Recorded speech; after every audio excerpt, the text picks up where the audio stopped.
DN, Old Version. Tipitaka.fandom.com.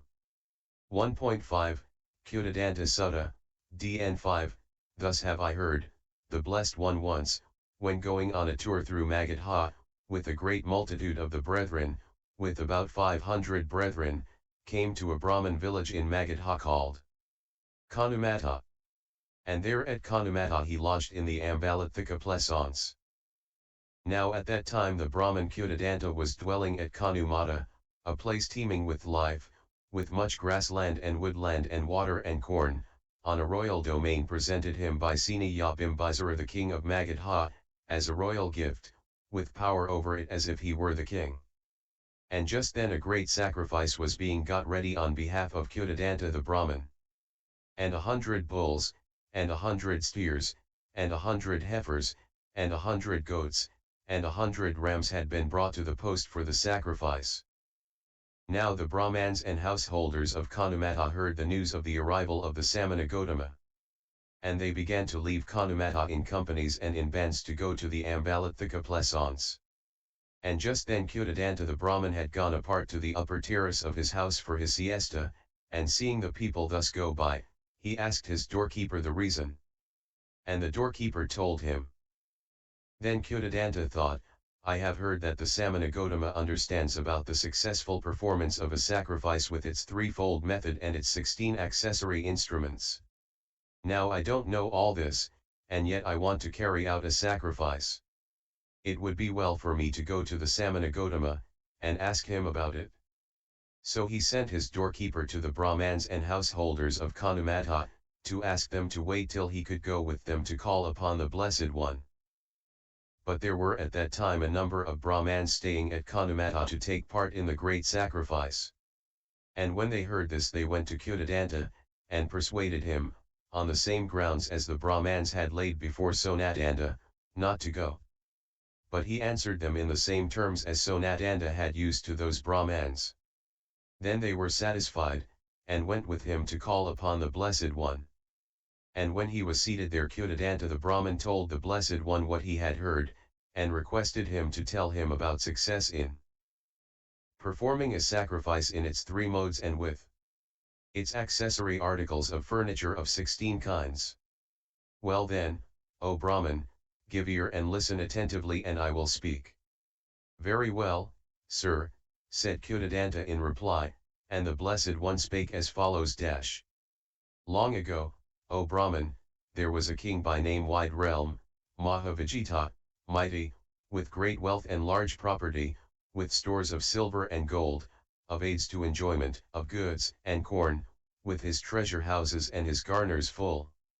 Now, when King Wide Realm was once sitting alone in meditation he became anxious at the thought, I have in abundance all the good things a mortal can enjoy. The whole wide circle of the earth is mine by conquest to possess. It were well if I were to offer a great sacrifice that should ensure me weal and welfare for many days. And he had the Brahman, his chaplain, called, and telling him all that he had thought, he said, So I would fain, O Brahman, offer a great sacrifice. Let the Venerable One instruct me how for my will and my welfare for many days. Thereupon the Brahman who was chaplain said to the king's country, Sire, is harassed and harried. There are dacoits abroad who pillage the villages and townships, and who make the roads unsafe. Were the king, so long as that is so, to levy a fresh tax, verily his majesty would be acting wrongly.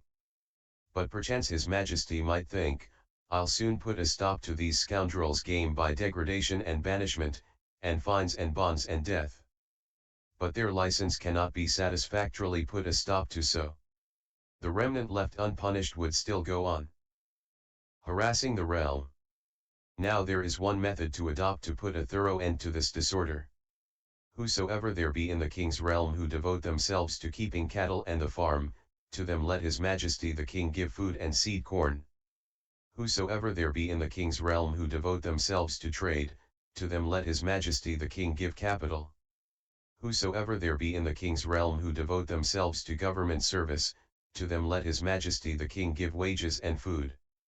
Then those men, following each his own business, will no longer Harass the realm, the king's revenue will go up, the country will be quiet and at peace, and the populace, pleased one with another and happy, dancing their children in their arms, will dwell with open doors. Then King Wide Realm, O Brahman, accepted the word of his chaplain, and did as he had said. And those men, following each his business, harassed the realm no more. And the king's revenue went up. And the country became quiet and at peace. And the populace, pleased one with another and happy, dancing their children in their arms, dwelt with open doors. So King Wide Realm had his chaplain called, and said, the disorder is at an end. The country is at peace. I want to offer that great sacrifice. Let the Venerable One instruct me how for my will and my welfare for many days. Then let His Majesty the King send invitations to whomsoever there may be in his realm who are Kshatriyas, vassals of his, either in the country or the towns, or who are ministers and officials of his, either in the country or the towns, or who are Brahmans of position, either in the country or the towns, or who are householders of substance, either in the country or the towns, saying, I intend to offer a great sacrifice. Let the Venerable Ones give their sanction to what will be to me for will and welfare for many days. Then King Wide Realm, O Brahman, accepted the word of his chaplain, and did as he had said. And they each Kshatriyas and ministers and Brahmans and householders made a like reply. Let His Majesty the King celebrate the sacrifice. The time is suitable, O King. Thus did these four, as colleagues by consent, become wherewithal to furnish forth that sacrifice. King Wide Realm was gifted in the following 8 ways. He was well born on both sides, on the mother's side and on the father's, of pure descent back through 7 generations, and no slur was cast upon him, and no reproach, in respect of birth. He was handsome, pleasant in appearance, inspiring trust, gifted with great beauty of complexion, fair in color, fine in presence, stately to behold. He was mighty, with great wealth, and large property, with stores of silver and gold, of aids to enjoyment, of goods and corn, with his treasure houses and his garners full. He was powerful, in command of an army, loyal and disciplined, in 4 divisions, of elephants, cavalry, chariots, and bowmen, burning up, methinks, his enemies by his very glory. He was a believer, and generous, a noble giver, keeping open house, a welling spring when Samanas and Brahmans, the poor and the wayfarers, beggars and petitioners might draw, a doer of good deeds. He was learned in all kinds of knowledge. He knew the meaning of what had been said, and could explain, this saying has such and such a meaning, and that such and such dash. He was intelligent, expert, and wise, and able to think out things present or past or future. And these 8 gifts of his, too, became wherewithal to furnish forth that sacrifice. The Brahman his chaplain was gifted in the following 4 ways. He was well born on both sides, on the mother's and on the father's, of pure descent back through 7 generations, with no slur cast upon him, and no reproach in respect of birth.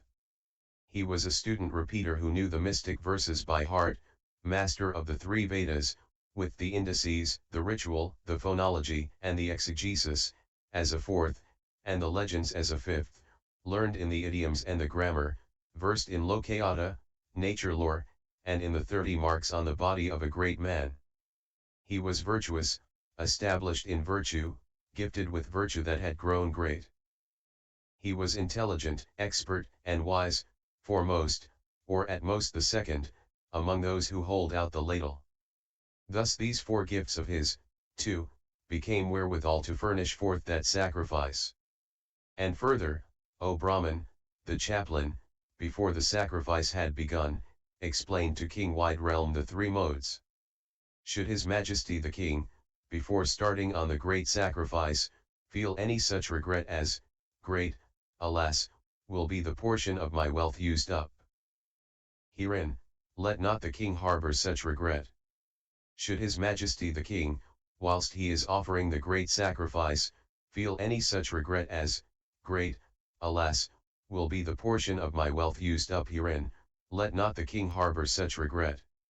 Should his majesty the king, when the great sacrifice has been offered, feel any such regret as, great, alas, has been the portion of my wealth used up herein, let not the king harbor such regret.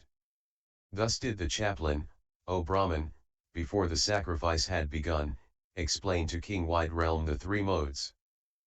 And further, O Brahman, the chaplain, before the sacrifice had begun, in order to prevent any compunction that might afterwards, in 10 ways, arise as regards those who had taken part therein, said, now there will come to your sacrifice, sire, men who destroy the life of living things, and men who refrain therefrom, men who take what has not been given, and men who refrain therefrom, men who act evilly in respect of lusts, and men who refrain therefrom, men who speak lies, and men who do not, men who slander, and men who do not, men who speak rudely, and men who do not, men who chatter vain things, and men who refrain therefrom, men who covet, and men who covet not, men who harbor ill will, and men who harbor it not, men whose views are wrong, and men whose views are right. Of each of these let them, who do evil, alone with their evil. For them who do well let your majesty offer, for them, sire, arrange the rites, them let the king gratify, in them shall your heart within find peace. And further, O Brahman, the chaplain, whilst the king was carrying out the sacrifice, instructed and aroused and incited and gladdened his heart. In 16 ways, should there be people who should say of the king, as he is offering the sacrifice, King Wide Realm is celebrating sacrifice without having invited the 4 classes of his subjects, without himself having the 8 personal gifts, without the assistance of a Brahman who has the 4 personal gifts, then would they speak not according to the fact. For the consent of the 4 classes has been obtained, the king has the 8, and his Brahman has the 4 personal gifts. With regard to each and every one of these 16 conditions, the king may rest assured that it has been fulfilled. He can sacrifice, and be glad, and possess his heart in peace. And further, O Brahman, at that sacrifice neither were any oxen slain, neither goats, nor fowls, nor fat pigs, nor were any kinds of living creatures put to death. No trees were cut down to be used as posts, no dabha grasses mown to strew around the sacrificial spot. And the staves and messengers and workmen there employed were driven neither by rods nor fear, nor carried on their work weeping with tears upon their faces. Whoso chose to help, he worked, whoso chose not to help, worked not. What each chose to do, he did, what they chose not to do, that was left undone. With ghee, and oil, and butter, and milk, and honey, and sugar only was that sacrifice accomplished. And further, O Brahman, the Kshatriya vassals, and the ministers and officials, and the Brahmans of position, and the householders of substance, whether of the country or of the towns, went to King Wide Realm, taking with them much wealth, and said, this abundant wealth, sire, have we brought hither for the king's use. Let his majesty accept it at our hands. Sufficient wealth have I, my friends, laid up, the produce of taxation that is just. Do you keep yours, and take away more with you. When they had thus been refused by the king, they went aside, and considered thus one with the other, it would not beseem us now, were we to take this wealth away again to our own homes. King Wide Realm is offering a great sacrifice. Let us too make an after sacrifice. So the Kshatriyas established a continual largess to the east of the king's sacrificial pit, and the officials to the south thereof, and the Brahmans to the west thereof, and the householders to the north thereof. And the things given, and the manner of their gift, was in all respects like unto the great sacrifice of King Wide Realm himself. Thus, O Brahman, there was a 4-fold cooperation. And King Wide Realm was gifted with 8 personal gifts, and his officiating Brahman with 4. And there were 3 modes of the giving of that sacrifice. This, O Brahman, is what is called the due celebration of a sacrifice in its 3-fold mode and with its furniture of 16 kinds. And when he had thus spoken, those Brahmans lifted up their voices in tumult, and said, "How glorious the sacrifice, how pure its accomplishment!" However, Kutadanta the Brahman sat there in silence. Then those Brahmans said to Kutadanta, "Why do you not approve the good words of the Samana Gotama as well said?" "I do not fail to approve, for he who approves not as well said that which has been well spoken by the Samana Gotama, verily his head would split in twain. But I was considering that the Samana Gotama does not say, 'Thus have I heard,' nor 'Thus behooves it to be,' but says only 'Thus it was then,' or 'It was like that then.' So I thought, for a certainty the Samana Gotama himself must at that time have been king wide realm, or the Brahman who officiated for him at that sacrifice. Does the Venerable Gotama admit that he who celebrates such a sacrifice, or causes it to be celebrated, is reborn at the dissolution of the body, after death, into some state of happiness in heaven?" "Yes, O Brahman, that I admit. And at that time I was the Brahman who, as chaplain, had that sacrifice performed." "Is there, O Gotama, any other sacrifice less difficult and less troublesome, with more fruit and more advantage still than this?" "Yes, O Brahman, there is." "And what, O Gotama, may that be?" "The perpetual gifts kept up in a family where they are given specifically to virtuous recluses." "But what is the reason, O Gotama, and what the cause, why such perpetual givings specifically to virtuous recluses, and kept up in a family, are less difficult and troublesome, of greater fruit and greater advantage than that other sacrifice with its 3 modes and its accessories of 16 kinds? To the latter sort of sacrifice, O Brahman, neither will the Arahas go, nor such as have entered on the Araha way." "And why not?" "Because at it beating with sticks takes place, and seizing by the throat 42. But they will go to the former, where such things are not. And therefore are such perpetual gifts above the other sort of sacrifice." 24. And is there, O Gotama, any other sacrifice less difficult and less troublesome, of greater fruit and of greater advantage than either of these? "Yes, O Brahman, there is." "And what, O Gotama, may that be?" "The putting up of a dwelling place, vihara, on behalf of the order in all the 4 directions." "And is there, O Gotama, any other sacrifice less difficult and less troublesome, of greater fruit and of greater advantage than each and all of these 3? "Yes, O Brahman, there is." "And what, O Gotama, may that be?" "He who with trusting heart takes a Buddha as his guide, and the truth, and the order that is a sacrifice better than open largesse, better than perpetual alms, better than the gift to a dwelling place." "And is there, O Gotama, any other sacrifice less difficult and less troublesome, of greater fruit and of greater advantage than all these 4? When a man with trusting heart takes upon himself the precepts abstinence from destroying life, abstinence from taking what has not been given, abstinence from evil, conduct in respect of lusts, abstinence from lying words, abstinence from strong, intoxicating, maddening drinks, the root of carelessness, that is a sacrifice better than open largesse, better than perpetual alms, better than the gift of dwelling places, better than accepting guidance." "And is there, O Gotama, any other sacrifice less difficult and less troublesome, of greater fruit and of greater advantage than all these 5? "Yes, O Brahman, there is." "And what, O Gotama, may that be?" "This, O Brahman, is a sacrifice less difficult and less troublesome, of greater fruit and greater advantage than the previous sacrifices." Several paragraphs are missing here about the fruits of the life of a recluse. See DN 2, going forth, living easily contented and virtuous, attaining the absorptions, mystic powers, insight knowledge, and arahantship, without which the next paragraph makes no sense. Edited by Bhikkhu Pasala. "And there is no sacrifice man can celebrate, O Brahman, higher and sweeter than this." And when he had thus spoken, Kutadanta the Brahman said to the Blessed One, "Most excellent, O Gotama, are the words of thy mouth, most excellent.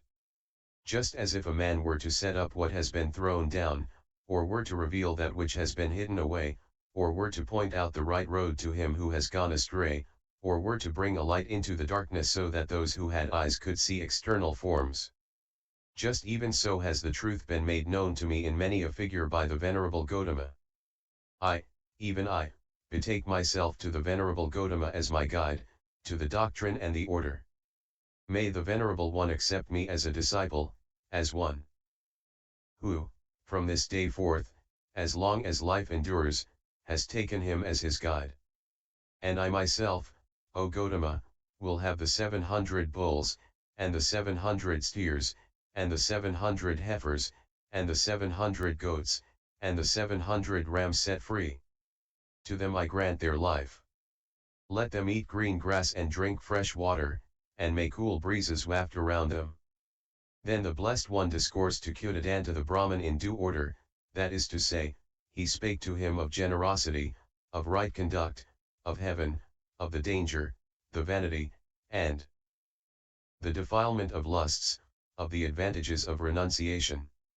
And when the Blessed One became aware that Kutadanta the Brahman had become prepared, softened, unprejudiced, upraised, and believing in heart, then did he proclaim the doctrine the Buddhas alone have won, that is to say, the doctrine of sorrow, of its origin, of its cessation, and of the path. And just as a clean cloth, with all stains in it washed away, will readily take the dye, just even so did Kutadanta the Brahman, even while seated there, obtain the pure and spotless eye for the truth, and he knew. Whatsoever has a beginning, in that is inherent also the necessity of dissolution. And then the Brahman Kutadanta, as one who had seen the truth, had mastered it, understood it, dived deep down into it, who had passed beyond doubt, and put away perplexity and gained full confidence, who had become dependent on no other for his knowledge of the teaching of the Master, addressed the Blessed One and said, May the Venerable Gotama grant me the favor of taking his tomorrow's meal with me, and also the members of the order with him.